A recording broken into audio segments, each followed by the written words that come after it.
আসসালামু আলাইকুম গাইস। তো আমি আজকে গেছি আমার দাদার কুমড়া খেতে। কুমড়া ক্ষেত দেখবার মাশাআল্লাহ, দাদার ক্ষেতটা কিন্তু মেলা সুন্দর হয়েছে, খুব সুন্দর হয়েছে। আমরা ব্যক্তি তো বোরিং হয়েছিলাম, তাতে দাদার ক্ষেত দেখবার গেছি। এই যে দাদার ক্ষেত, আমি একটু ক্যামেরার সামনে একটু ডং করবার নিয়েছিলাম। এই যে আমি ডং করতেছি, আর আমি এই সাইডে গেতেছি কারণ ওই সাইডে বলে আব্বা কুমড়া ক্ষেতের মানে বাগান গাছও বুনছে, আর আমি সেই বাগান গাছ দেখবার গেতেছি। ওই যে দেখ সাইডে করে বাগান গাছ বুনে থেকে গেছে বলে আব্বা।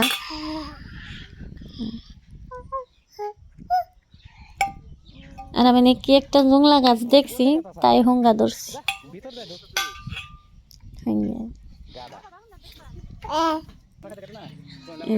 মাশাল্লাহ, দাদার ক্ষেত্রে কি সুন্দর হয়েছে, কারণ নজর না লাগুক। আমি ক্ষেত দেখ করেছি, আর দাদা কিন্তু কালকে খেতে পানি দিছে, তাই আজকে খেতে এত কেদা হয়েছে।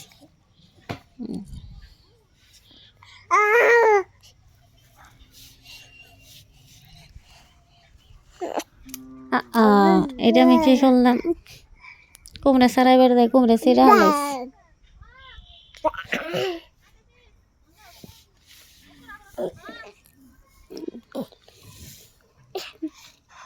তো আমি এই কুমড়া নিয়ে এখন দাদারে দিই, তোমরা থাকো গাইজ, বাই।